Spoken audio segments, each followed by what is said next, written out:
Rec Center. It is Prep Hockey, the Marathon Cup, an annual event that goes back a great distance with a lot of history. With Steve Miller, I'm George Hirsch, and we're set to go here on Wausau Area Access Media. And it'll be West in the gold. They're the blue and gold colors, and it is now EMU. East Merrill United Blue Jacks. So they're in the Navy. They will be going from our right to left. The Warriors are going from left to right. We're going to have a symbolic puck drop tonight. So that's what you're seeing taking place right now. Well, they recognize Jim Brown, who passed away a short time ago, for 50 years. We lost a great one in Wausau hockey history, Wausau baseball history. Brownie not only was a colleague of ours, George, but he was also a good friend and did so much for our community. So they did have someone out from the Salvation Army for the puck drop, but as important as that, it's the honoring of Jim Brown for all of his time. Well, this is the beginning of the Marathon Cup. 2 nights in a row, which is rare, but because of the weather yesterday, this is the situation we are in. Now, going in, Wausau West 4-2. They beat Superior, Waukesha, Mosinee, and Everest. Lost to Notre Dame and University School. Their last game was at University School, and they scored. The Warriors scored 1 goal in the 3rd period to win. They win, okay. So the Warriors are off to a good start, and as always, regardless of what's going on with the 1-loss records, we're in for a big game tonight, and the Marathon Cup 2019 edition is just about ready to get underway. Well, they face off at center ice, and it's controlled by the Warriors, and they back skate it. Picking it up in the back is one of their starting defensemen, Brady Cleveland. He's a freshman. And quickly down the ice and behind the net, along the boards. Now, the Warriors keep it in the attacking zone around the horn near side. And they go back out to the defenseman, and now they set it up. Take a shot. Wide right. They set it up again. This is Cleveland again, Brady Cleveland. Skating behind the net, Ty Bailey, one of their centers and co-captains, to the far side. Back out, slot, shot, rebound, goal. That was quick. Just that fast. The Warriors are on the attack. Ladies and gentlemen, we're going to do our best to get the scoring for you. We are at a bit of a disadvantage with the sound system, but we will do our best. And if we don't get it right now, we will get it in between periods. But okay, that Warriors goal are on the board. It goes to Cade Gruber, sophomore. Forward, Cade Gruber. Now, he did have an assist in there from, I believe it might have been Ty Bailey, but we'll check. Well, that's verified. Oh, number 5, Jacob Sabula, the senior defenseman, gets the assist. So that was at like what, 1 minute, less than a minute? Well, there was 16:13 left on the clock. We'll do our best to reverse times when we can, but it was the clock was stopped at 16:13. Warriors are on the board 1-0 with the goal by Cade Gruber. And off the face-off, they are on the attack again. Nice job defensively for the United by number 7 on that last one, Jared Heller, as he was right out in front of the net and flipped it aside. But West on the attack, they continue. 5-1 coming in. Wausau East, they've had some victories over Tomahawk, Anago Ty, Medford. Now they play more competition, the United play more competition in the Great Northern than they do in the Wisconsin Valley. They have a schedule that is very suited to their needs. Yep. And I'm happy to say that the games that I've seen EMU play, they have really made nice progress, and I'm pleased to see the progress that those kids have made. Well, right now they're, oh, go ahead, George. Well, the main thing about any prep sport is the kids want to play in a program that's competitive. And that's where you improve. And here's a shot on goal. So grabbed by the goalie very easily. In the goal for the Warriors to start the game tonight is Kyler Bosley. He has played, he has played in 3 games, and is showing that has a goals against average of 5. Mm-hmm. Now again, Warriors on the attack across the blue line. Taken out of there and pushed down the ice by Jared Heller, the senior from Merrill. This program does list the Merrill and East participants. Most of them are East. In fact, all but 5. And their squad looks like it's a few more people than last year. There are 3 schools involved in the co-op, so it's Merrill, Wausau East, and Wausau Newman. 13 of the players on the roster tonight are from Wausau East. Well, a lot of schools they play, you take like Medford and Tomahawk, you know, they have 13 or 14 players on their squad. So that fatigue factor is big in hockey, and that's even in that regard. A nice bounce pass across the blue line, cross rink, and East Merrill able to get it into the offensive zone. And now they set it up again. On the attack, Heller, he likes to handle the puck, obviously. He's had it most of the time for the Blue Jacks. Nice forecheck there by one of the Blue Jacks. That's Nick Pupp, defenseman, a senior. They do have some seniors on the squad, and some freshmen, actually. Nice pass, and another goal. That was a nice feed. Great puck movement by the Warriors. Good passing, very smooth, very stick-to-stick. And the Warriors are now up 2-0 with 13-17 left in the period.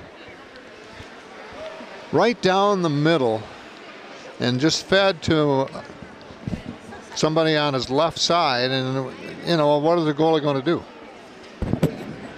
Warriors are good on the rush, and that showed defensemen have backed into the zone a little bit, but another shot by the Warriors and a goal. Scoring for the Warriors at the 3:43 mark of the first period, number 10, Cole Hannes. We can actually hear it up here. Assist by number 4, Mark Simple.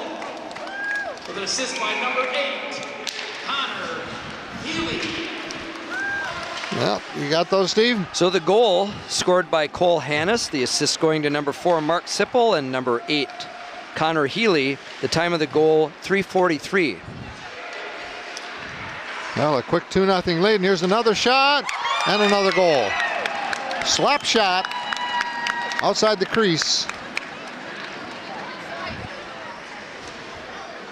Boy, that 20 seconds later, Steve. That was fast. So with 12:57 left on the clock, Warriors are up 3-0. We'll wait for the official call from the referees as to who scored and who got the assists. This is an Olympic-sized rink, and that's to the favor of a depth team like West, no doubt.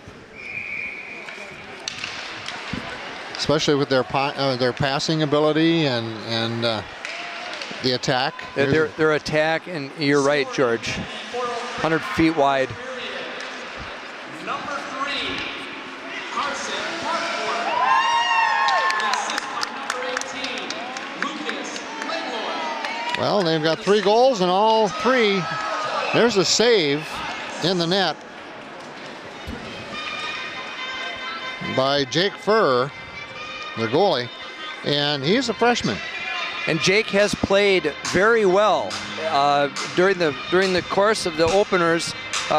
Jake, a freshman, has played wonderfully with a goals against average of 159. Save percentage is 95%. Yeah. So the Warrior goal was scored by Carson Marquardt, with the assist going to number 18, Lucas Langlois, and number 10, Cole Hannes. And there was just another shot on goal and a save for Furr.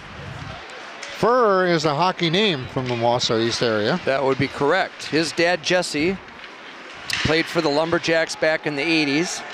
And so here's a piece of old guy history, George.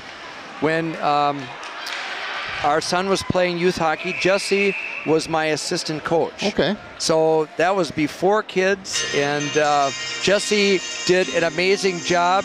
Jesse and his wife Wendy are big supporters of hockey in Wausau, and specifically now of EMU. And Jake playing in the goal, and up until tonight, really stopped a lot of pucks. This is a tough Warrior team he's facing. But then his defensemen have to help out, and so do his forwards. It's not all on Jake. Yeah, so far they've been some really nice feeds or assists or whatever to give the goalie a tough time on making decisions. Again, Warriors on the attack. Number 8 is Connor Henley, a junior. You take a look at things out on the ice. Number 4 for West is Mark Sipple, one of their centers, and also co-captain, senior. His older brother graduated, also a big contributor for West, Sam. Mark comes into tonight, George, as the leading scorer for the Warriors, and not a surprise. I'm not saying that he's unstoppable, but he pretty much is unstoppable. He has great size. He's very physical. He can skate like the wind, but he can also shoot and score. Well, you know, the Blue Jacks or United are showing some passing ability to set some things up around the center ice, but they can't really, just the next step is not there yet. Right, and you're right. And I think what the Blue Jacks may have to do is, once they get into neutral ice, they're going to have to play a dump and chase game. Yeah. Now the Warriors have great speed, and you talked about the size of this ice surface, which is a huge contributor to the success of West tonight, because they are a step faster than East Merrill United. But with dumping the puck into the zone and put two blue jerseys on, there's a chance, and there's a shot from the slot. And that was high left off the backboard. Controlled now by the Warriors, and they're in blue and gold. Skating with the puck is Lucas Langlois. These are all familiar names for Wausau West. These kids have played all the way through their program, no matter what year they are in school. Yes, and for me it's deja vu, because their dads played for us during the 80s at Wausau West. Yeah. So Cole Hannes, his dad Jim, played for us, and so it's kind of a flashback, even to the point of seeing the way these guys skate and the way their dads skated. So Lucas's dad is Jeff Langlois.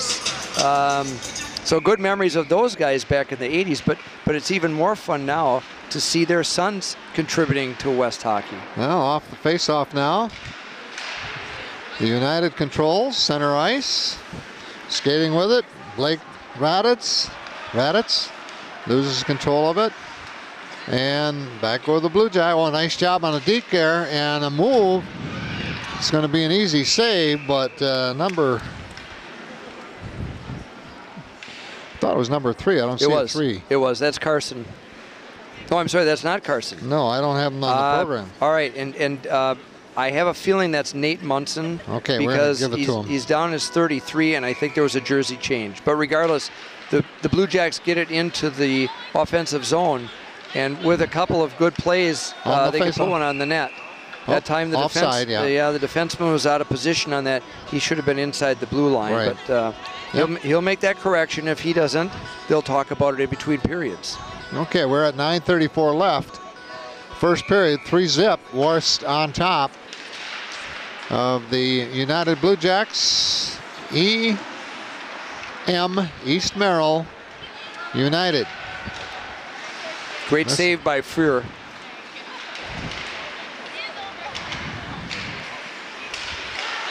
The defenseman for West, very involved here in the early going, as they're able to dump it down or carry it down and then flip it back out where they're open. It's a very, very cohesive group that moves the puck well, George. It's very impressive to watch. There's an icing call coming up. Yep. And that one is probably going to help them get a line change now, get some fresh skaters out on the ice. If nothing else, if you have that opportunity to put it on net, that'll save the icing. You can still change on the fly and get a new crew of 5 out there. Jared Heller's out there now for East Merrill. Peyton Serrano Neal are out there on the face-off. Blake Raddat's still in there for the Blue Jacks. And they will send it down. And the icing was waved off. Yeah. Someone touched it on the way in. Well, it was along the far board. And now here's a 3-on-2. 3-on-2 shot high off the boards, off the glove of the goalie. Back to the near side they go. Jacob Sabula, defenseman, one of the seniors. They have a lot of seniors on that West team every year. That's what you call a program. Yes. Oh, that looked like offside to me, but it was close. We have veteran officials tonight, George. I'm not going to make any commentary on what happened, but Bauer, Treader, and Berdahl. Right. Familiar names to the community. Yes, correct. Good puck movement by the Warriors. Yeah, they're We're good. going to change. We'll get both lines changing. 7:44 left, first period. West scored 3 goals within 5 minutes. Well, almost 4. It was bang, bang, bang, and things have settled down a little bit since. Yes.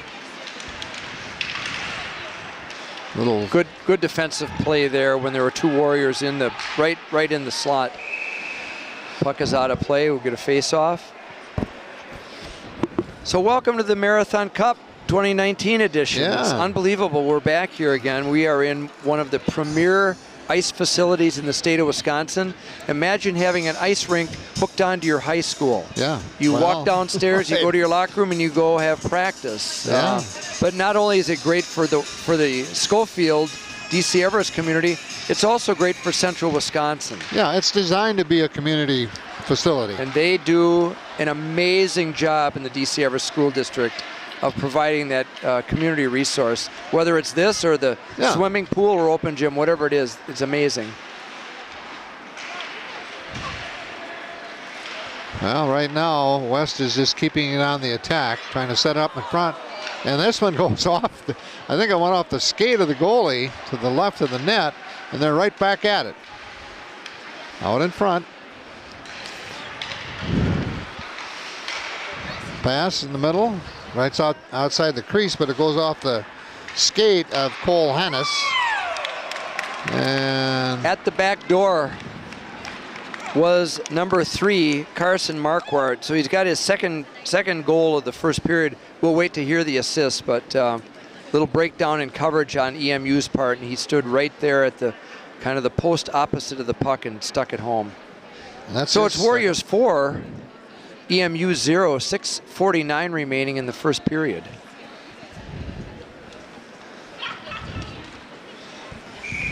Face off, center ice.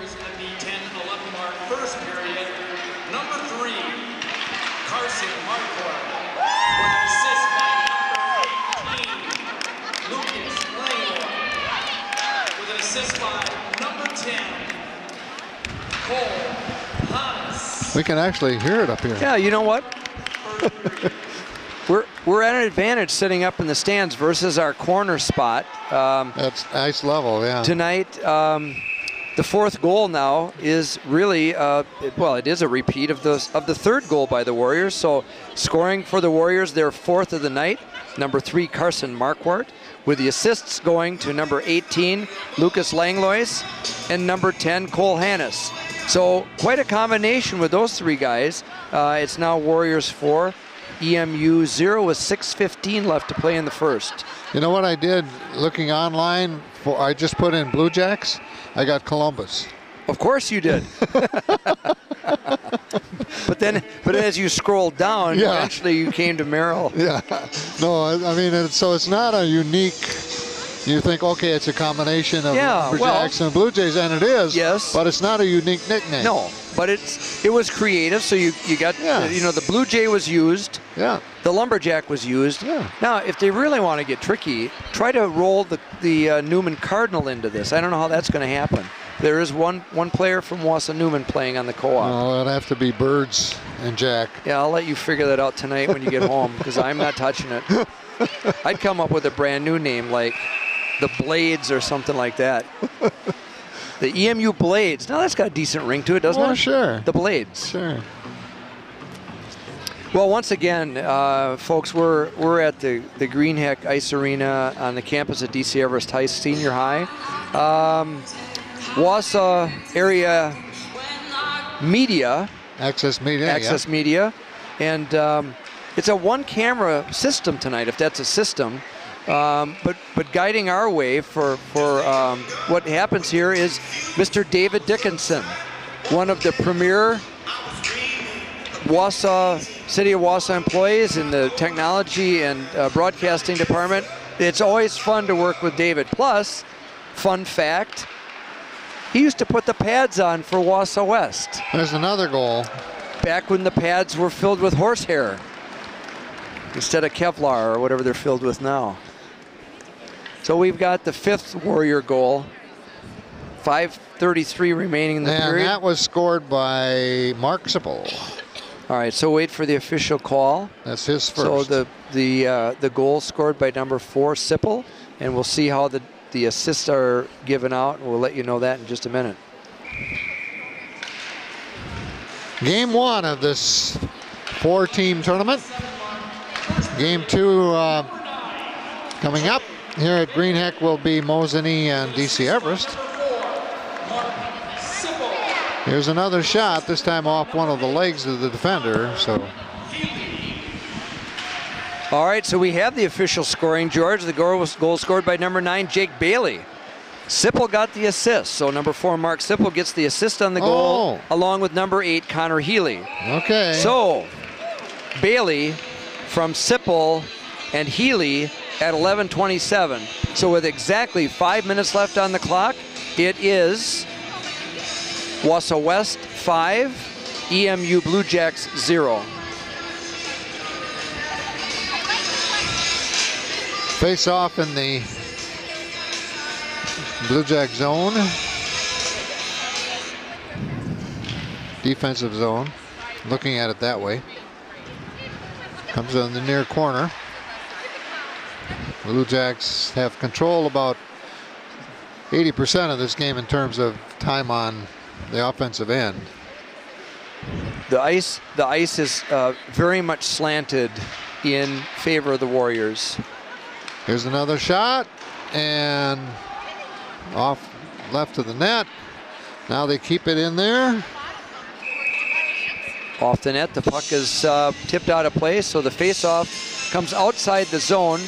We talked about the officiating crew tonight, veterans, including Todd Treader, who is a local legend, having played for UW Stevens Point, at least one championship ring for Todd.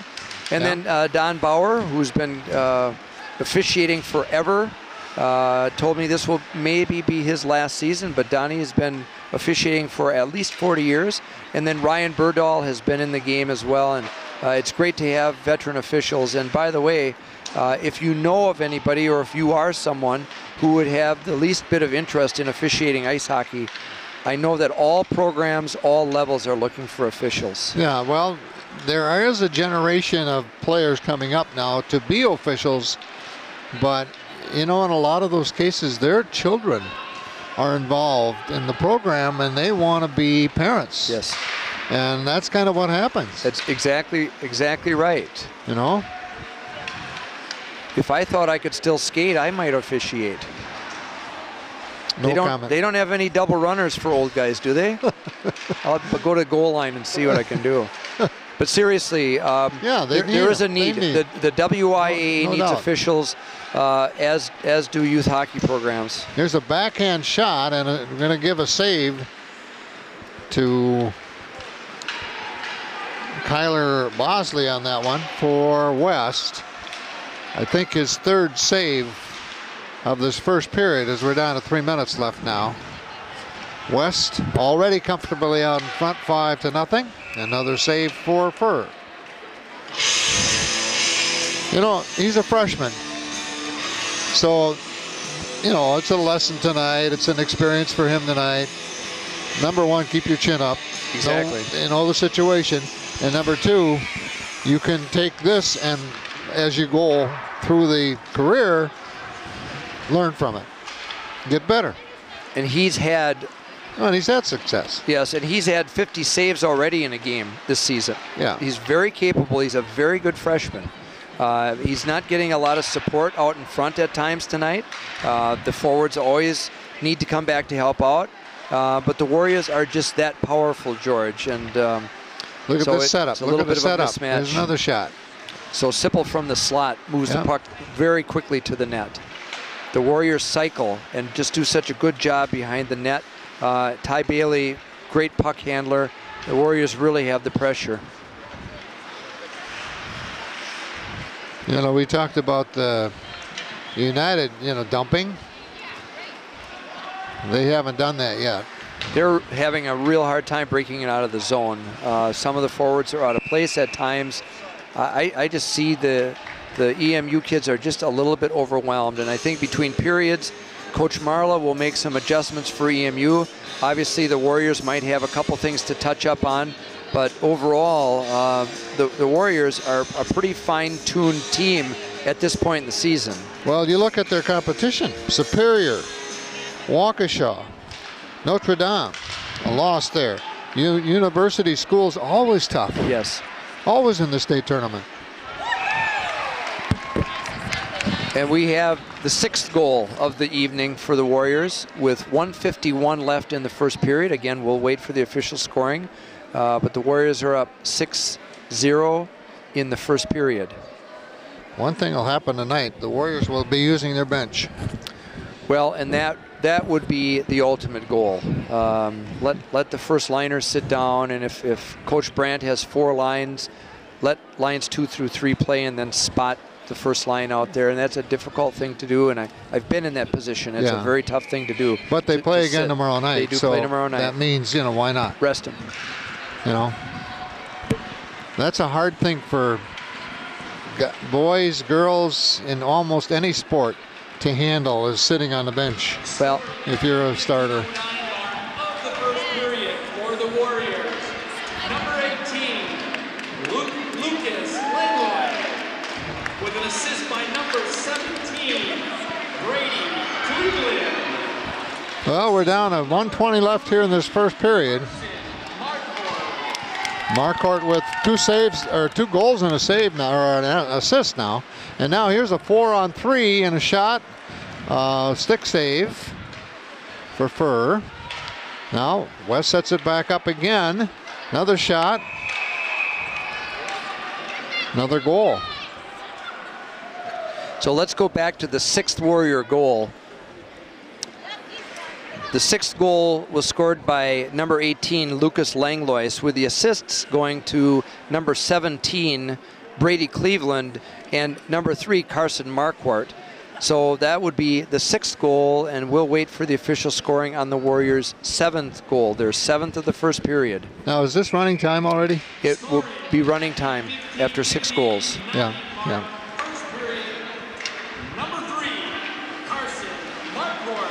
That's 3 for Carson. Yeah.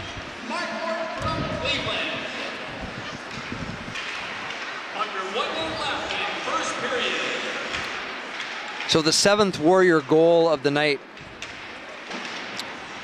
is scored by number 3, Carson Marquardt, with the assist going to Brady Cleveland. So a hat trick in the first period for Marquardt. Now, I don't have my Warrior stats book in front of me.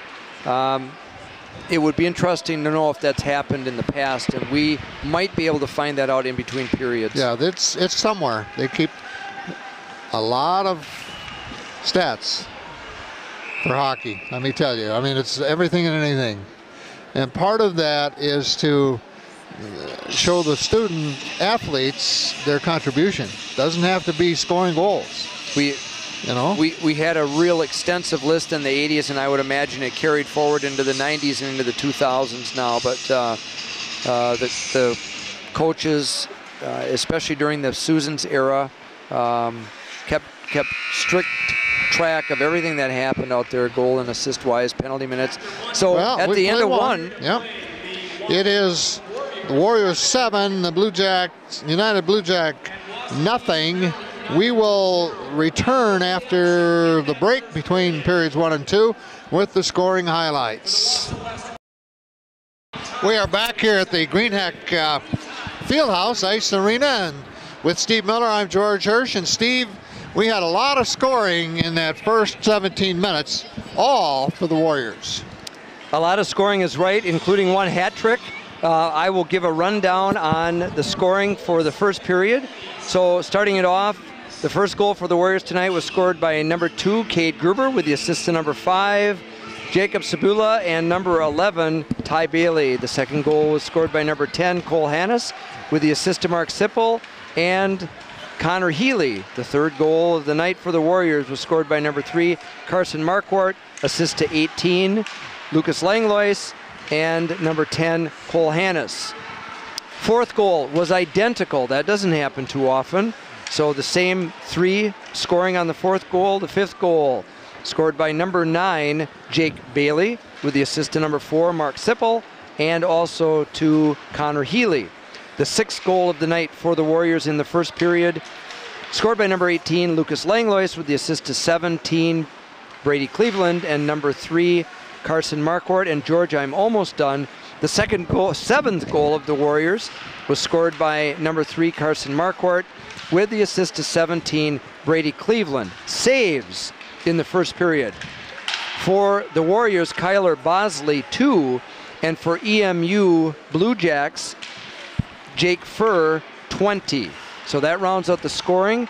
And one thing we didn't talk about, no penalties. No penalties, yeah. I thought about that in between periods. Like, there's a reason why it went by in a hurry, and now we're in running time, so. Yes, so it will go by even more quickly now. Yeah. So the only time that the clock should stop is for an injury or a penalty, and obviously the scorer's table didn't get the memo on that because the clock has stopped. Yeah, that shouldn't be. We do not have an injury. Now it's going. We don't have a penalty. So just an honest slip up. Running time after the first period is a relative rarity. Yeah. Well, Wausau West opened the second period with their front line out there, and now they've made not wholesale changes to that line already, Steve, but a new group for the most part. We'll try to catch up on who they are. Number 17 is Brady Cleveland. He played some in that first period. So my guess is that Coach Brandt will juggle the lineup a little bit, give some other skaters a chance to play out there. And Chase Parlier, number 22. Number 27, Connor Wendell. They're out there on the ice. Number 5, Jacob Sabula, played some in that first period. So it's a mix. And they just keep putting on the pressure. It's all about ice time for as many players as possible. Yep. And I know Coach Brandt will mix it up. There's a shot on goal. Save Furr. Right on the post that time. Yeah, now they've got it, Steve. They're running it. Yep. Well, here we go. Wholesale new line. All 5 skaters for the Blue Jays. Every one of them.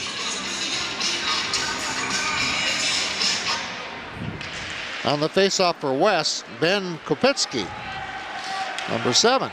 So another change for West. Matt Steinberg is in there now for West. Judah Letter. So West has a new line in there. Part of the second, part of the third line in their unit. In all honesty, East Merrill probably has 2 lines, period, with a couple of exceptions. They have 4 seniors. West has 11. A nice bounce off the board up ahead. Back to retrieve for the Warriors is Steinberg, Matt Steinberg, around behind the net. Skates it across the blue line. Close to offside, not called. And the Blue Jacks retrieve. No back skate. No wing for the defenseman to pass to. There was a potential break there for the Blue Jacks. There's no wing on the right side. You got to get the puck to somebody. Yeah, he came around looking for a wing, and he had to back skate.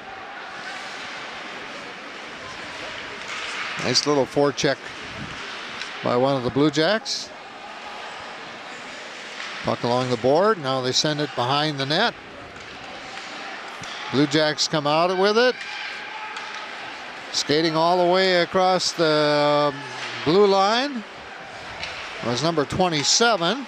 That's Jack Spicula. He's a senior defenseman. And he has it again.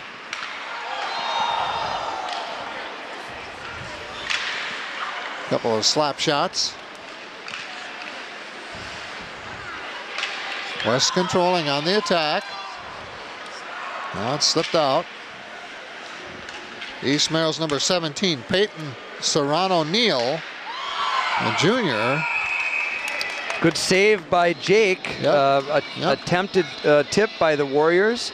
A lot of pressure still on, and the Blue Jacks are having a hard time breaking out of the zone. I happened to run into Coach Brandt in the hallway during the break and asked him about the prevalence of a hat trick in the first period for the Warriors. And he kind of spun the dial a little bit, and he said that in 2016, one of the Boleyn boys had a hat trick in the first period. He really wanted to look into it, but of course he has to get in the locker room between periods. His mind is elsewhere. Yes. So yeah, it has to be. He's the head coach. But so anyway, Carson Marquardt had the hat trick, and is in good company with one of the Boleyn brothers. Well, for the first time in the second period, the East Merrill United had a little thing going on offense, but didn't last long. Now skating with it is Eli Poggle, sophomore, wing.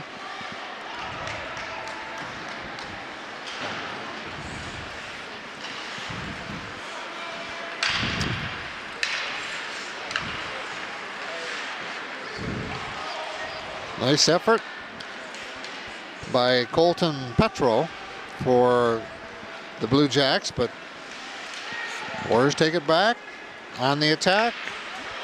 Brady Cleveland.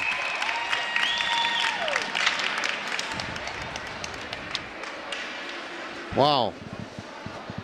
So the 8th goal of the night goes to the Warriors. The clock stops now because of the goal, so there is 10:16 remaining in the second. We'll get you the official scoring in just a jiffy.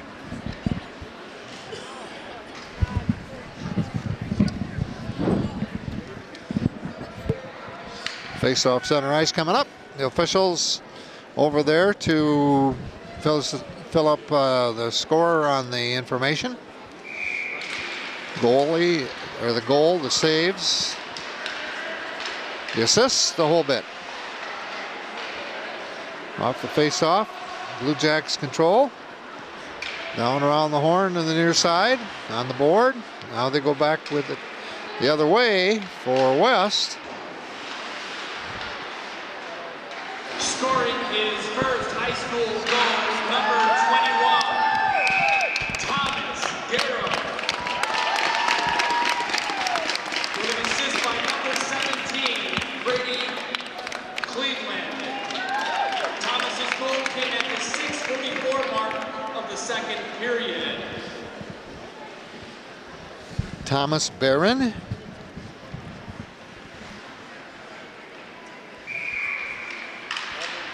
I don't see it on the roster. The jersey numbers are not lining up. Let me take a peek and find out. We're going to do this by name. The assist went to Tyler Cleveland. Yeah. and scoring his first goal.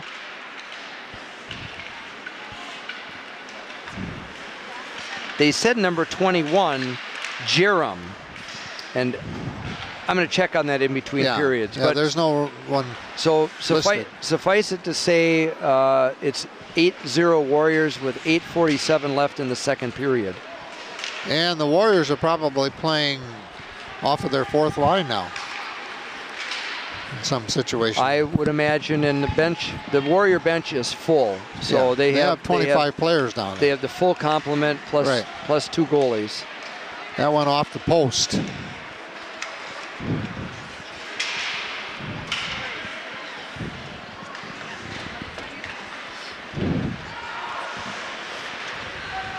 We're already down to the 8:15 mark left, period number 2. West scored 7 goals in the first 17 minutes. One more here in the last 9 of the second, or the first 9 of the second. Little change on the run for the Blue Jacks. 3 players off the bench.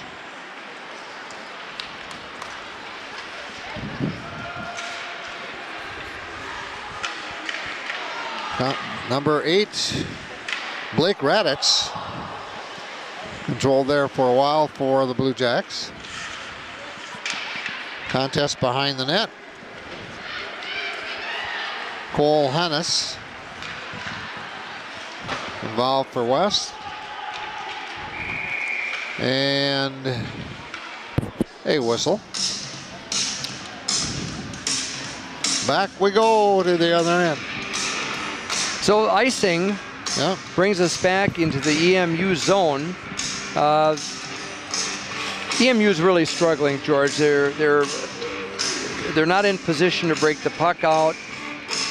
Just some of their fundamental play it's not what I've seen them do in past games that I've watched. Yeah. And they're spending a little more time, I think, watching than they are playing, because they are certainly capable of playing better than this, even though Warriors are unbelievably strong.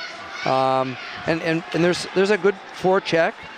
Blake Raditz is all over the ice, but there needs to be a supporting cast with him too. It's just a tough thing, and there's another nice shoulder. Yeah, well, here's the thing. The Blue Jacks head coach Chris Marlowe, he's got 4 quality assistants. They've got a coaching staff. Yes, and up until tonight, in my opinion, they have played better. But they need to get the puck in the zone, and then they need to go to work. So there are flurries, and again, the Warriors are a strong, deep, well-coached team. But Chris Marlowe has done some good things with this team, bringing these 3 schools together. And then, like we talked about previously with co-op teams, programs have been saved. Eastwood have lost their program. Merrill may have lost their program, but both programs are saved because, as you and I know, once that team is gone, there's a chance you're not getting it back. Gone. I have never seen, you have to go way back to the Second World War when I had cousins who played hockey in high school. Small town, okay? During the Second World War, they stopped for a good reason. Never came back. Now it's back. Yeah, and that's good. But that's what? How many years ago? 65, you're 70 years? You're going to disclose your hometown? Yeah. Well, what is it? Medford. Yeah. And with the Simic Ice Arena. Yeah. And a lot of kids in the youth hockey program, Medford has a really nice new era program. Well, and they fit with the Great Northern. I mean, that's a good conference for prep hockey. Some of the teams are a little weak, maybe in terms of numbers especially, but it's competitive. That's what you want. Medford has done a great job in the last 25 years. There's absolutely no question about it. They have a beautiful facility. Pizza Money built the town and built the rink. As a matter of fact, that rink is so amazing that they hold their high school graduation there. Well, so I've been there for some high school reunions in that facility. It's great for a small town, and I'm happy for their programs. Yeah, and I was Pep Simic was a friend of mine from way back. Great. You talk about contribute to a community. Yeah. The Simics, the pizza people, especially Pep. Maybe not Joe so much, but Cheapers. Fire station, library, Folks, ice arena. Yeah. Wow. You heard it here on Wausau Area Media from the legendary George Hirsch. Not legendary. Well, we're old. and don't start talking about basketball tonight. We're going to keep it on ice hockey, okay? Because the legends of Medford basketball are, I mean, you're one of them, but anyway, back to the action. 3:33 left in the second period, and EMU is at a point now where they're just dumping it down the ice. They're not only getting a change, but it brings it all the way back into their zone. Well, you know, when the score is 8-0, Steve, sometimes you go off task or focus. Are you apologizing for yourself now or not? Well, I don't know what to do. Well, what's great, no, seriously, it's great to hear about Medford and its history. And again, I couldn't be happier for the community and what they've done with the ice hockey program. Yeah, now it's high school classmates and friends of mine, grandkids. Oh yeah, well, that's what it is. It's second generation for me here tonight too, with one of the Warrior assistant coaches, Corey Garrett. Yeah. Someone who I had in youth hockey as a squirt, and so now I'm seeing former players not only coaching but back doing youth hockey in Wausau, and that's great. These guys who we worked with back in the 80s and 90s are now back giving to their home school. Well, on the ice, it's back and forth, as Steve mentioned. And another save for strong shot by Brady Cleveland. Right, and Greg Glavinsky took the puck away from the goalie and moved it to the center of the ice. That's as far as he got, though, and now there's still the battle there. Now clearing it out nicely is Carson Marcourt. He's got 3 goals. So they've got a mix on the ice right now. Nice save by Furr. Shot taken by Nate Munson, right in the crease, actually. Now you can see EMU on the rush with a little support coming from Caden Gruznick. Minute 20 left here in period 2. And are we going to have our first penalty? Let's take a look. I don't think it was offside. We're going to find out in a minute. Yeah, there it is. First penalty, a minute 18 left in the second period.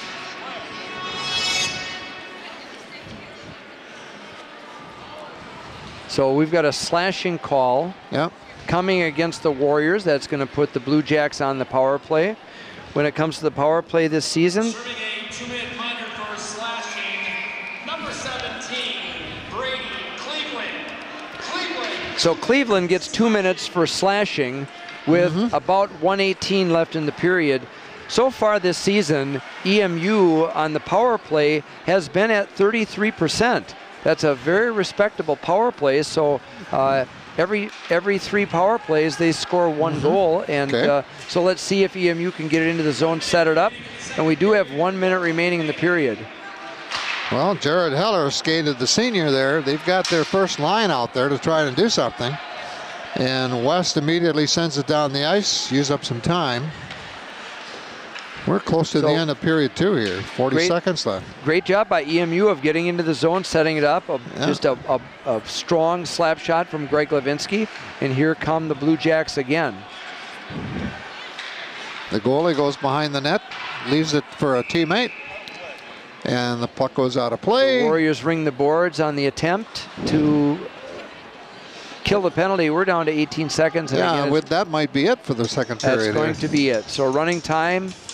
It's the Warriors 8, EMU Blue Jacks 0. 1 goal for the West in the second period. They led 7-0 after the first. And we will be back with the scoring. After 2 periods, it's 8-0.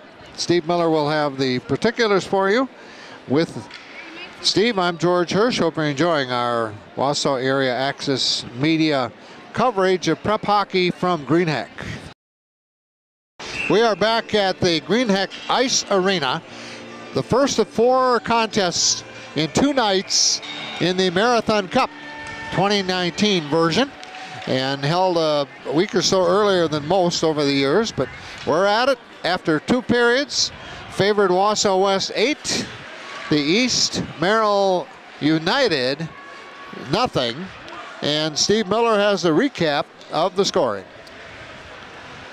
The 8th goal for the Warriors tonight was scored by, in his first of the career, Thomas Jerem, and the assist went to Tyler Cleveland. So that was the 8th goal for the Warriors. It's 8-0. The Blue Jacks are on the power play with 5 seconds left, and we're back to third period action. Sipple feathers the puck back to his defenseman, Jake Sabula, and the Warriors looking to break it out. And again, West comes out with their first line for their first shift, and that's about it. I mean, they're out here for maybe a minute or so, and there was a save. Shot in a goal. Or a goal? Shot in a goal. I didn't see it go in. Oh, a nice wrister from the slot. Wow. And we'll get the official scoring on this for you in just a second, but it's 16:02. We've got a stoppage. Yeah. Despite running time, it's Warriors 9, Blue Jacks 0. Well, the Warriors scored 7 goals in that first period. They had running time the last 40 seconds or so of that first period. Scoring for the Warriors at the 58-second mark of the third period, number 5, Jacob Sabula. Jacob Sabula with the goal. So Carson Marquardt has a hat trick in the first period. Sabula scores at 58 seconds into the third period, and that goal is unassisted. So it's Warriors 9.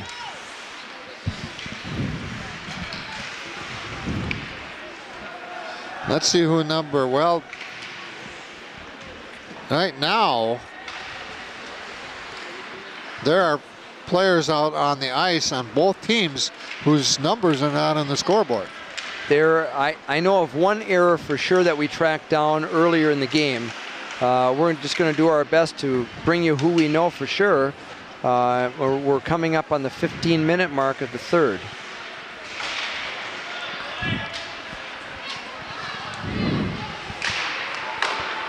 The Warriors have Nick Pup, number 24, in there now. And let's see, number 3, Marquardt, still on the ice. A little mix on the line. Tyler Cleveland, who's got a goal. Defenseman. Sophomore. Skating with it right now and losing control of it. That was Carson Marquardt. Puck on the far side, sent down, and that'll be an icing. And the far side official has waved it off. Waved it off, okay. So now it comes all the way out to center ice. Connor Wendell with the puck. Yep. Connor wears number 27. I have to look at the scoring to see who has or has not scored. He hasn't yet. But starting this third period, West on the attack. We didn't give you the saves in the second period. I'll do that right now. For the Warriors, 2 saves. And that's for a 2-period total of 4. And that's for Kyler Bosley. For EMU, Jake Fuhrer, 15 saves in the second period for a 2-period total of 35. And with that, he would be on track to have a 50-save game. And 50-save game with running clock. Yes, and so he's seen a lot of rubber tonight. Has not had the greatest support out in front, but the Warriors are skilled. They've got some snipers, and then they can put the puck in the net. And he's a freshman. So we just hope that he stays with it and takes it and moves on forward. But which he will. Yeah, and you know, East Merrill United, they play most of their games against schools in the Great Northern Conference, and that's where they're competitive. That's where they belong. Yes. In all honesty. You know, and that's one of the challenges of the WIAA today, Steve, is creating conferences or competition that is competitive, it's difficult. You look at, I don't care what the sport is today, basketball, football, hockey, there are so many lopsided games in all of these sports that, and I know the WIA is concerned about it, but you know, you do have to have conferences. Right, exactly, and it starts with school enrollment, and there are a lot of complicating factors. Again, I will repeat what I said during the second period, George. I'm thrilled that East and Merrill were able to create a co-op and now bring Newman into it this year and give these kids a chance to play, because once the program is gone, it's pretty much the party is over. It's like gymnastics in the Wausau School District in the 80s. It became a co-op program, but eventually gymnastics left, and that's a sad thing for high school kids. Well, and the girls' side of things, there are a lot of co-ops, and they developed co-ops from day one. Yes. That was not the case with the boys' hockey. That would be correct. So it's kind of new for that element.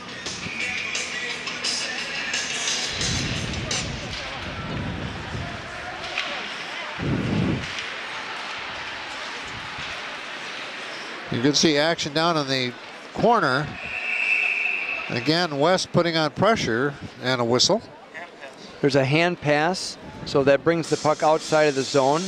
You can push the puck with your hand, just don't push it to someone on your own team. Okay. When we were looking for a timeout back in the day, we'd tell our players to, if you need to, take it with your hand and push it somewhere. Now, that's not a really good thing to be telling them, but it beats telling them to pretend they lost a contact lens. Yeah, exactly. That was a trick by one of our neighboring teams. Was it? Yes, I'm not going to name any names on that one. Oh, boy. South of Wausau. That narrows it down 50%. Back to live action. Sorry, I took us away from what we're supposed to be doing. Okay, again, West on the attack. Number 21 on the ice for West, we don't have listed on the scorebook or on the roster, so I think Steve figured it out before.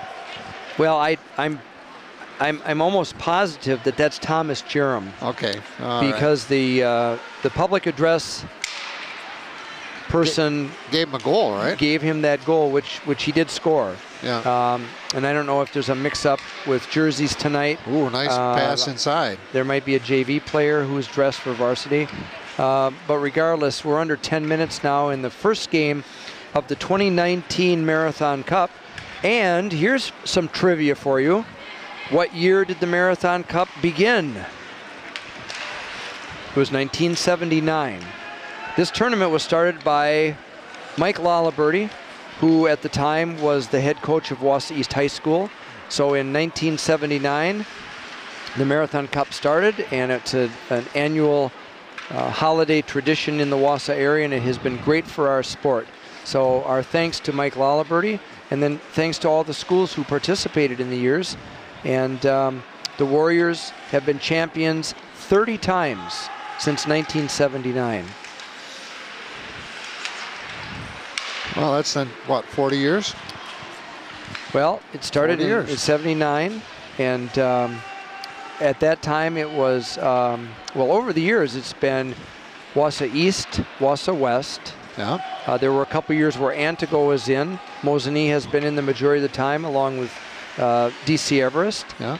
And there's even a year that Spash participated. So it hasn't always been the same four teams, but as of a couple years ago now, it's East Merrill United, and the tradition continues. So we're grateful to Mike Laliberty for having this idea back in 1979. Well, he was the first coach at East, I believe, and Jim Brown, who they honored here pregame, who passed away not too long ago, was in the State Hockey Hall of Fame. Yes. Started the West program. Yes, so Brownie was the first coach of the Warriors, followed by Don Bradford.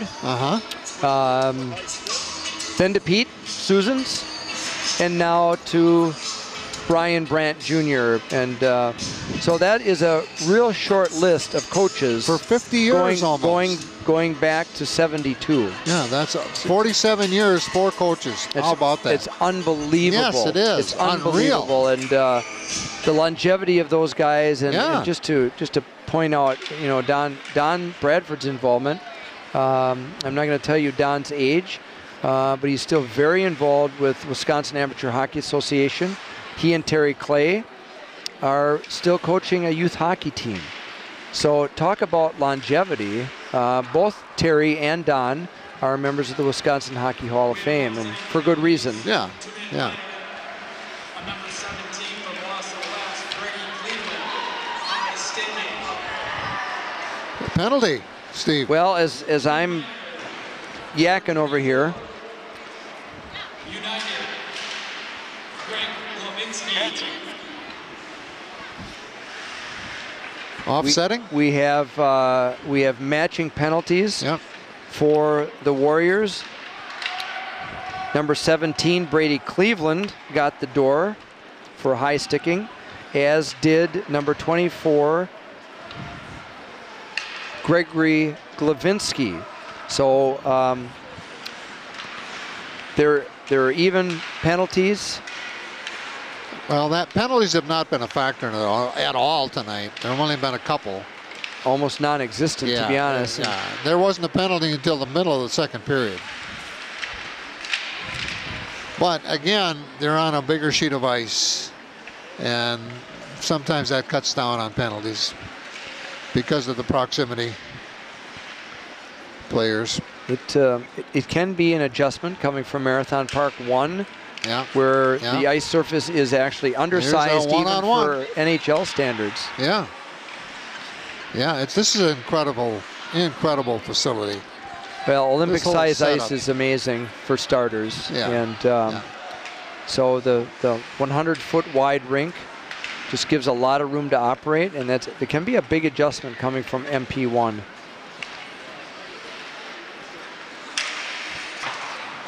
Again, now it's back and forth here with 6 minutes plus left. West with a 9-zip lead, 7 goals in the first period, 1 in the second, 1 here in the third. And we've had running time since late in the first period. The Warriors continue to put on the pressure. It's rugby. Little pile up, couple Warriors down. I think they moved the net a little bit. Goal is off. The referee is making an adjustment there. So we had Chase Parlier down, and now everybody is making their changes. And with 5:30 left in the period of this first game of the 2019 Marathon Cup, the Warriors will move on to the championship game on Saturday evening, and we'll be here to bring you that game as well.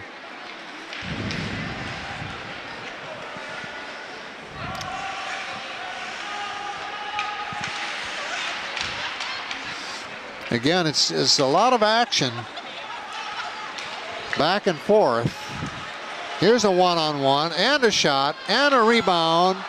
Not able to put it back in. Good job by Nick Drews on the rush. Yeah. And he's still skating. Good forecheck by Drews. Puck all the way down. They're going to call it an icing. They'll call it this time. Comes all the way back into the Blue Jack zone. So 4:40 left. The Warriors are on their way to the championship. We will see who comes out of the DC Everest Evergreens Moseley Indians game. And we're happy to bring you these. We have to thank David Dickinson, who is just absolutely awesome. He's our man of the year for tonight anyway. So David, thank you for the camera work. We look forward to tomorrow night. But we also, and I'm serious about the work that David does, he's very skilled. But we need to thank the city of Wausau. This is an amazing group of folks who work for the city to bring this action to you. Thank you to the mayor and his interest in the media work that is being done. So we can't thank David enough. In the upcoming championship games, we're going to bring you the 3-camera system, and that includes instant replay, and the scoreboard is right on your screen. So tonight it's David and us, but we hope that you're enjoying this rebroadcast. Well, we're down to 3:30 left. Full strength both squads, and basically it's back and forth.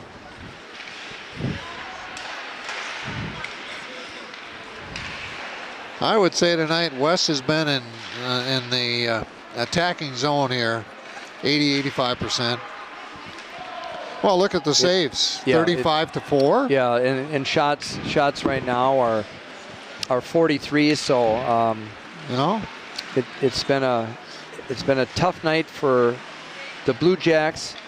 They will be able to take something away from this game, and they will work on things throughout the season. You know, it's early in the season. Yeah. And they play them all night, so they don't have time to think about this. And so right back to action, and tomorrow they'll be back. Easier. Yes, and we'll see how things go. But the games that I've seen the Blue Jacks play this year have been quite impressive, honestly. West is West. Has been. That's a program that is exemplary for the state of Wisconsin. There are about 6 to 10 schools in the state that you can say year in and year out for how many decades have been tough. Perennial powerhouses, as we used to say. And West is one of them. It's unbelievable what has happened in Wausau with hockey, and especially with West hockey.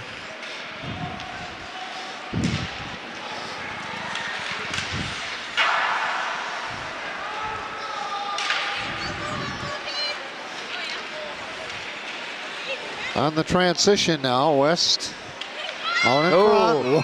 Whoa. Open in the slot. Yeah, it sure was. Was Cade Amsrud. So we've got a stoppage here for a penalty with 1:42 left in the third. Now they stopped the clock. For a penalty. Yes. They post it. Yes, so the penalty is for cross-checking. Yeah, you're not going to post something on the board when it's in play.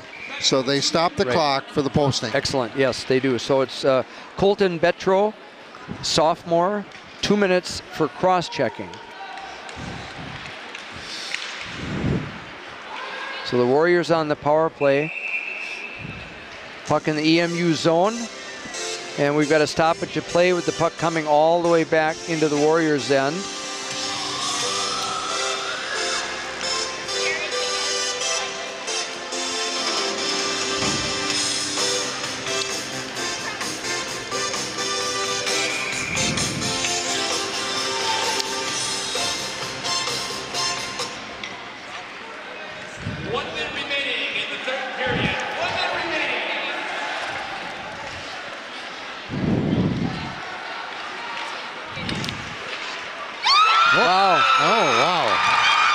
Amsrud found the goal.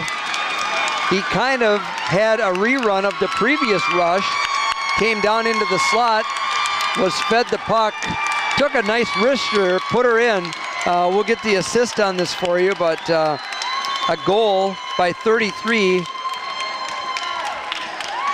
Cade Amsrud, he's a senior, got a bunch of ice time tonight, and he got a goal tonight. These fans right in front of us here, I'm sure they were happier for this goal than the other 9 combined. They're happy. They're happy for Cade. Let's get the assist.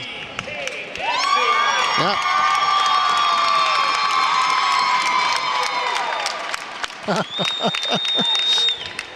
Assisted by number 21. One of them is a mom. I'll guarantee it. Along with number 7, Ben.